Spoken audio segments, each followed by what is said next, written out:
Welcome back to the podcast history of our world. Chapter 10, the Third Dynasty of Ur.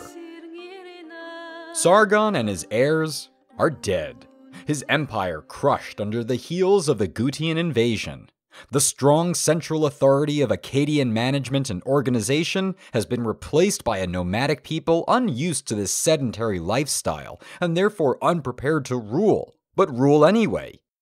Many Sumerian cities were simply exchanging one set of overlords for another, although for some this was an opportunity at independence and a return to the autocracy they so longed for. Lagash, the source of so much of our discussion, has mollified their Gutian lord so well that a foreign but native Sumerian is able to marry a Lagash princess and become Ensi. This man, Gudea, is not originally from Lagash, but becomes their favorite son. Whereas the Gutians were wild and brutal, Gudea was humble and rational, adopting a shepherd's hat for a crown and following the reformist footsteps of Ur-Nammu. In one of his inscriptions, it is written, "He had everything function as it should in his city. Gudea had built the at&nbsp, made its powers perfect. He had debts remitted and made all hands clear. He paid attention to the justice of Nanshi and Ningirsu. He provided protection for the orphan against the rich, and protection for the widow against the powerful. He had the daughter become the heir in the families without a son. A day of justice dawned for him. He set his foot on the neck of evil ones." Not too bad, and he's even promoting a bit of women's rights. Gudea fixes the irrigation canals the Gutians have mismanaged, builds temples to the gods, specifically the war god Ningirsu, and stockpiles weapons to fight against the Elamites, who are apparently causing him some grief. He's as much a warrior king as he is a peaceful one, and it's this perfect balance of the two aspects of his rule that enable Gudea to carry on for 20 years before his 19-year-old son takes the throne. Ur-Nammu has good intentions and appears to have been just as humble, rational, and pious as his father, even expanding the water canals, but by all accounts dies 6 years into his reign. Unfortunately for Lagash, these two were just too hard an act to follow, and by about 2100 the city would fall again. Not to the Gutians though, but to another Sumerian city, Ur. Ur is one of the oldest cities in Sumer, dating back as far as 3800 BC, and its position at the coast of the Persian Gulf made it a desirable target for many a conqueror. Ur had claimed the kingship twice before in the early days, but time and fortune had not brought it much in the way of achievement. Around that aforementioned 2100 BC mark came forth Ur-Nammu, either a general or governor, and while we can't say too much about his early life, we do know that when he appears in the historical record, he does so as a son-in-law and general to the king of Uruk, Utu-Hagal. Perhaps inspired by another certain legendary guy from Uruk, Utu-Hagal is bent on defeating the Gutians, referred to as the Stinging Serpents by him. The kingdoms of Mari in the northwest and Eshnunna on the Tigris are exerting more influence on the trading routes that flow south into Sumer and making a hefty profit in the process. This in turn is depriving the Gutians of precious income. In this, they cannot hope to sustain their authority for much longer. After gaining the favor of the gods, Utu-Hagal recorded how he achieved victory over Tiragon, king of the Gutians. He reached the shrine of Ilitaba on the 5th day and captured Ur-Ninatsu and Nabi-Enlil, lieutenants whom Tiragon had sent as envoys unto Sumer and put them in handcuffs. On the 6th day, he set up camp at Karkar. In the middle of the night, Utu-Hagal set up a trap at a point upstream from Adab. In that place he led his troops against them, and Utu-Hagal the mighty man defeated their generals. Tiragon, king of Guti, fled alone on foot to Dabrum, but the citizens knew Enlil had granted kingship and gave not their hand to Tiragon. The messenger of Utu-Hagal captured Tiragon and his wife and children. He was made to lie down at Utu-Hagal's feet, and he placed his foot on his neck. Sumer wasn't entirely free from Gutian influence, but the tables had definitely turned. Uruk would be the favored city to restore Sumer back to its rightful owners, but they don't. Utu-Hagal becomes totally corrupted by his power, and after committing some insult against the fledgling city of Babylon, drowns, supervising construction of a dam. What follows is completely unclear. Could have been conquest, could have been diplomatic annexation, but regardless, Ur-Nammu takes advantage of the situation and adds Uruk to his holdings. Lagash is added following a territorial dispute, and many other cities like Eridu fall in as well. Also on the shopping list is to expel the Gutians, or not, no one's 100% sure if it's him or his son that does this, and even the Elamites are brought to heel in their capital of Susa. Ur-Nammu's rapid expansionist policies worked so well that many cities simply offered to recognize him as Lord of Sumer without a fight.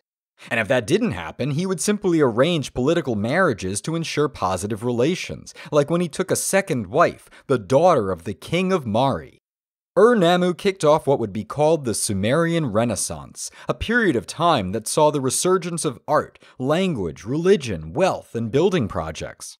He launched numerous construction projects in Larak, Umma, and Adab, and rebuilt the temple of Enlil in Nippur, to which the overjoyed populace officially named him King of Sumer and Akkad. He rebuilt the irrigation canals damaged by drought and barbarian attacks, and made it safe to travel down the Persian Gulf to trade for exotic goods.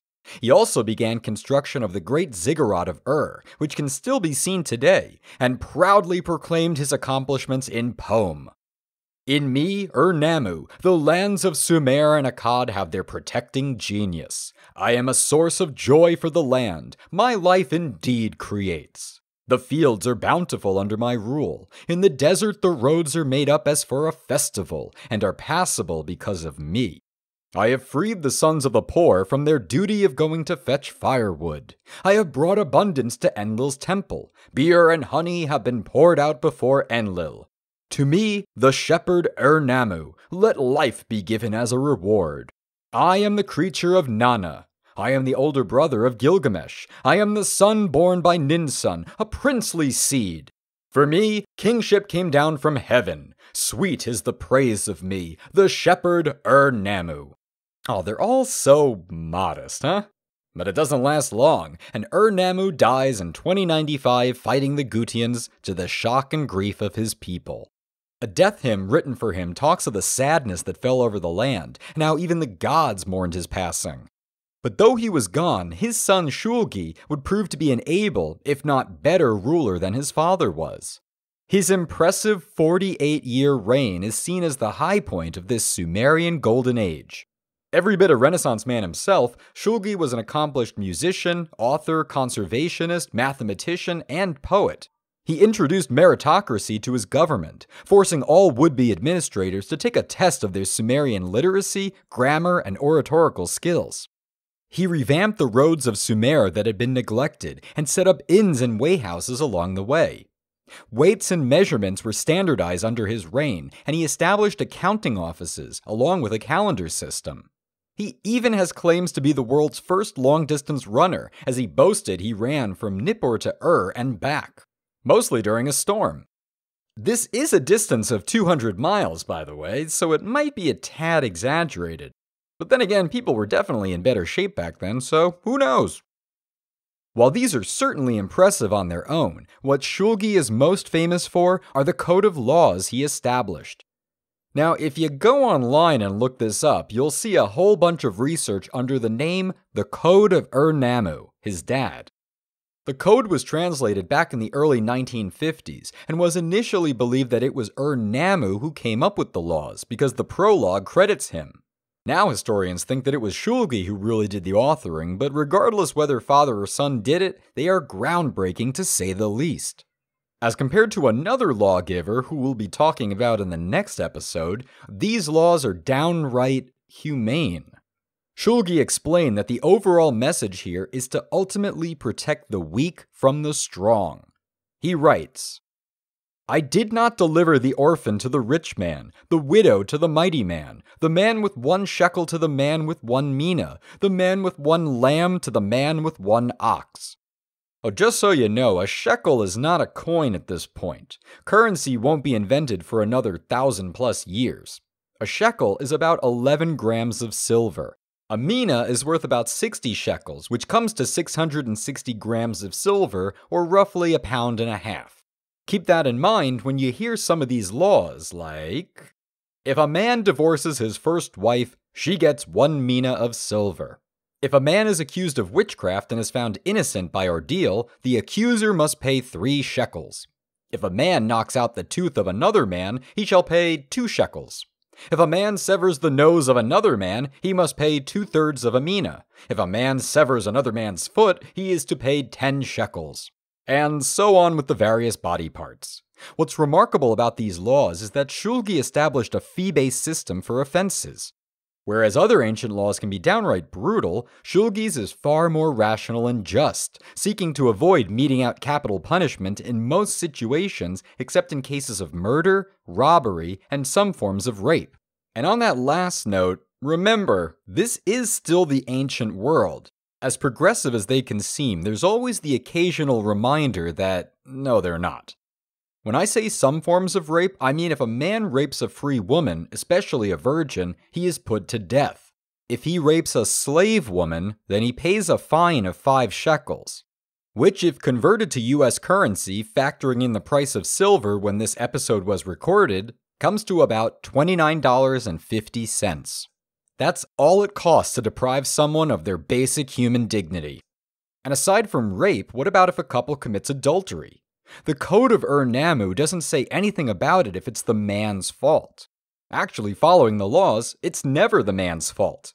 If a married woman stands accused of committing adultery, she's put through the ordeal of water.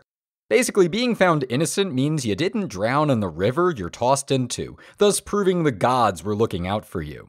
Kind of like the opposite of the witch trials. But if the woman is guilty, well, I mean, she's already dead, so the trial's over, right? I guess, but just in case there's another weird law here. If the wife of a man followed after another man and he slept with her, they shall slay that woman, but that male shall be set free. Not so progressive now, It never works to compare modern society to an ancient one, but you can go ahead and judge if you'd like. I won't tell anyone. Aside from projects and laws, Shulgi was also proactive towards foreign invasions, concerned about any future threats and who, if any, could be the next Gutians. He set up garrisons in the north and east of the Tigris River to keep an eye on the hillfolk from the Zagros and in northern Mesopotamia, and in eastern Anatolia to keep an eye on a new civilization to come into the world stage, the Hurrians. Shulgi's political reign is marked by its notable lack of uprisings and overall calm. Shulgi is so proud of his accomplishments that he starts using the Sumerian word Dingir as a prefix to his name, which means living god. Hey, if his dad can call himself a brother of Gilgamesh, then Shulgi can up the narcissism a bit and go straight for the gold. He dies probably around 2047 BC, the last of the great Sumerian kings. Last, because this is kind of the beginning of the end for the Sumerians as a separate civilization. Events are unfurling in ways Sumer can't quite grasp yet. The Gutians might be gone and the kingship of Ur is strong, but another people of Semitic origin are moving into Sumer at unprecedented speed. They're not unknown to the Sumerians. Naram-Sin fought them before, but now their numbers are of great concern. They're called Martu by the Sumerians, Amaru by their own tongue, or simply the Amorites. They hail from the hills of Syria to the west, nomadic, pastoral, and uncivilized. An anonymous Sumerian records the disdain held for them. The Martu, who knows no grain, who knows no house nor town, savages who live in the mountains and ignore the gods. The Martu, who digs up truffles, who does not bend the knee and eats raw flesh. He has no house during his life, and when he dies, he will not be buried. Well, it's some strong words being bandied about, but I get the feeling there's a deeper problem here. Maybe if we hear from another reference, this time coming from some regional games. The Martu won the wrestling contest, and Numushta offered him silver, but he would not accept it. He offered jewels, but would not accept it. Finally, the Martu spoke. Where does your silver lead? Where do your jewels lead? I would rather marry your daughter. Oh, it's like a Mesopotamian version of Guess Who's Coming to Dinner. I can't seem to find any scholastic research on this theory. Oh well. The Amorites are moving entire families into Mesopotamia along with their herding animals because of a drought affecting their traditional grazing lands. Problem is, the drought was also affecting Ur's empire as well. Food was already scarce, and what existed was too expensive for most to afford. The presence of the Amorites, then, was seen as such a threat that at some point during the 2030s, the current king of Ur, named Ibbi-Sin, builds a wall between the two rivers in hopes of keeping them out, complete with moats, guards, and gates. The wall did not work, and Ibbi-Sin took his military against the waves of Amorites entering the region. Many of them found their way into the Sumerian cities without violence and began exerting power and influence there. Because of his failure to keep them at bay, people started to have a real lack of faith in Ibbi-Sin's kingship, and many of the non-Sumerian states see an opportunity to leave. Amidst this push against a collapse of his leadership, the Elamites, who had capitulated to Ur-Nammu and had been attacked by Ibbi-Sin, seized on the opportunity to expel the Sumerians from Susa and assemble for war. They moved with such intensity and focus that Ibbi-Sin even asked the Amorites for help out of desperation. As you might imagine, they refused, but that didn't stop a delusional Ibbi-Sin from believing they were going to come. Now Enlil, my helper, has made the Martu rise from their mountain lands. They will repel Elam and seize Ishbi-Era, the king of Isen. To regain the land will indeed make our might known in all the foreign lands. But they never do. And around 2006 BC, the Elamites make their way to the city of Ur, crush its defenders, and burn it to the ground. An act that can be seen as either ancient brutality or due revenge for being subjugated under the Akkadians, and then later the Sumerians. Out of this senseless destruction comes a sad but beautiful artifact, a hymn, the Lament for Ur, where Ningal, goddess of the reeds and chief deity of Ur, pleads to the other gods to spare her city. They refuse and acknowledge that Ur's time of kingship has come to an end. Listen to these ancient words as we mark the end of the Sumerians. O brick-built Ur, the lament is bitter, the lament made for you. O city, your name exists, but you have been destroyed. O city, your wall rises high, but your land has perished. O my city, like an innocent ewe, your lamb has been torn from you. O Ur, like an innocent goat, your kid has perished. O city, your rights have been alienated from you. Your powers have been changed into alien powers. How long will your bitter lament grieve your lord who weeps? The reaping storm dragged across the land. Like a flood storm, it completely destroyed the city. The storm that annihilates the land set up its powers in the city. The storm that will make anything vanish came doing evil. The storm ordered by Enlil in hate, the storm which wears away the land, covered Ur like a garment, was spread out over it like linen. Then the storm was removed from the city, that city reduced to ruin mounds. Breaches had been made in its walls, the people groan. On its boulevards where festivals had been held, heads lay scattered. In all its streets where walks had been taken, corpses were piled. They made the blood of the land flow. Its corpses, like fat left in the sun, melted away of themselves. Men struck down by the spear were not bound with bandages. As if in the place where their mothers had labored, they lay in their own blood. Its men who were finished off by the battle mace were not bandaged with cloth. Although they were not drunk with strong drink, their necks drooped on their shoulders. The weak and the strong of Ur perished from hunger. Mothers and fathers who did not leave their houses were consumed by fire. The little ones lying in their mother's arms were carried off like fish by the waters. Among the nursemaids with their strong embrace, the embrace was pried open. The land's judgment disappeared. The people groan. The land's counsel was swallowed by a swamp. The people groan. The mother absconded before her child's eyes. The people groan. The father turned away from his child. The people groan. In the city, the wife was abandoned. The child was abandoned. Possessions were scattered about. The black-headed people were carried off from their strongholds. All the treasures accumulated in the land were defiled. In all the storehouses abounding in the land, fires were kindled. From distant days when the land was founded, O Nana, the humble people who lay hold of your feet have brought you to their tears for the smitten house, playing music before you. May the black-headed people cast away from you make obeisance to you.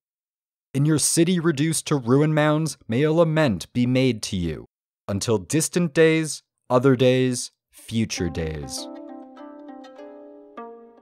Ur would be rebuilt in time, but it would always live in the shadow of its former glory.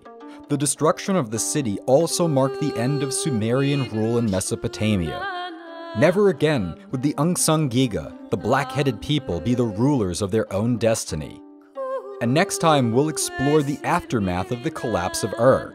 The Elamites might have destroyed Ur, but they should watch out for reprisal not from one of the Sumerian cities, but from an old Akkadian one, now under the rule of an Amorite king. In the place known as the Gateway of the Gods, Marduk, Lord of all, sneers at these invaders. His people alone have the strength needed to expel the Elamites and seize the kingship for their own. Sumer wanted the Amorites to save them? Well, they got their wish, and in doing so will be forced to call a new city their master. Babylon, on the podcast history of our world. I'd like to thank the amazing trio of artists at lyreEnsemble.com for allowing me to feature music from their debut album, The Flood. That's really Sumerian being sung by Steph Connor, and if you'd like to show your support for them, you can purchase the album from their website, iTunes, or Amazon.